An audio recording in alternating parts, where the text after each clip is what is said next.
Les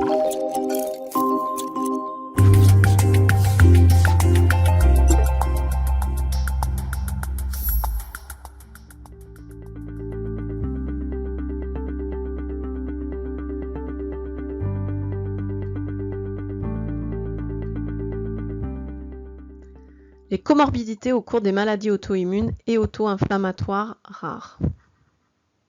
La comorbidité se caractérise par l'existence d'une maladie principale chronique associée à une maladie concomitante.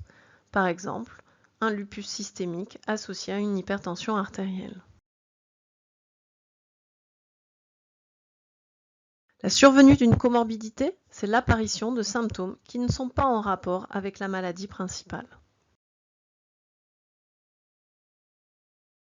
Le risque d'apparition d'une comorbidité est augmenté chez les patients présentant une maladie auto-immune ou auto-inflammatoire rare. Les causes de morbimortalité sont liées, en dehors des atteintes sévères de la maladie, à des événements cardiovasculaires infectieux, cancéreux ou en lien avec une ostéoporose.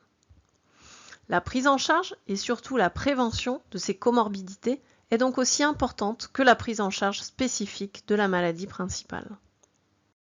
Concernant la comorbidité cardiovasculaire, elle est plus fréquente et survient à un âge plus précoce que dans la population générale, du fait de l'inflammation chronique de la maladie principale et du recours à une corticothérapie au long cours.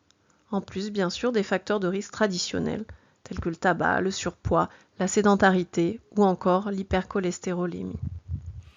Comment prendre en charge cette comorbidité cardiovasculaire?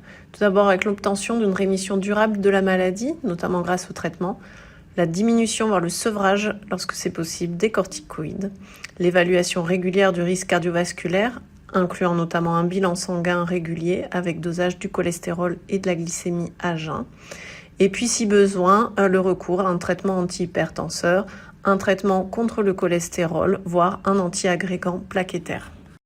Les règles hygiéno-diététiques, incluant l'arrêt du tabac, une activité physique régulière et une alimentation équilibrée, sont également très importantes dans ce contexte.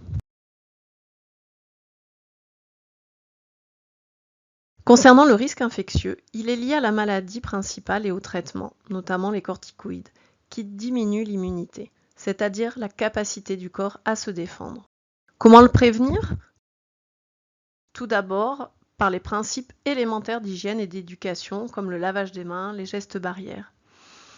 Mais aussi la vaccination, d'après le calendrier en vigueur, notamment en rappel du diphtérie, tétanos, polio, qui est à réaliser tous les 10 ans en cas d'immunodépression, et l'ajout de vaccinations spécifiques dans ce contexte, par exemple la vaccination contre le pneumocoque, la grippe, le Covid ou encore le zona. Le dépistage des infections via un suivi dentaire régulier et un avis de son médecin traitant en cas de symptômes infectieux est également très important. Concernant l'ostéoporose, le risque est aggravé par l'activité de la maladie, la prise de corticoïdes au long cours, la sédentarité ou encore l'apport insuffisant en calcium et vitamine D.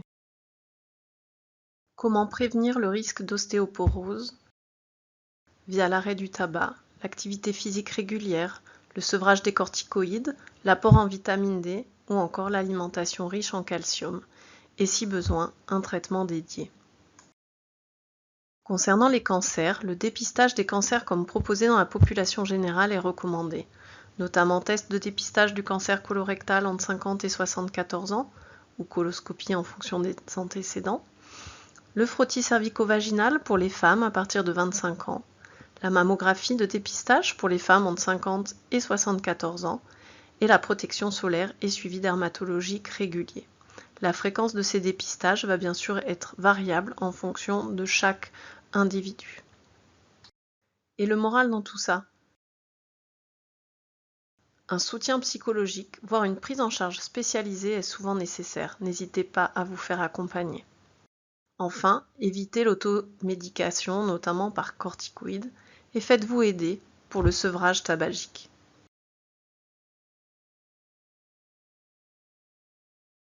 En conclusion, il est important de dédier un suivi régulier afin de prévenir ces comorbidités. N'hésitez pas à en parler à votre médecin. Pensez à préparer votre consultation en amont, notamment en apportant carnet de santé, carnet de vaccination, dernier examen de dépistage, mettre à jour son espace santé.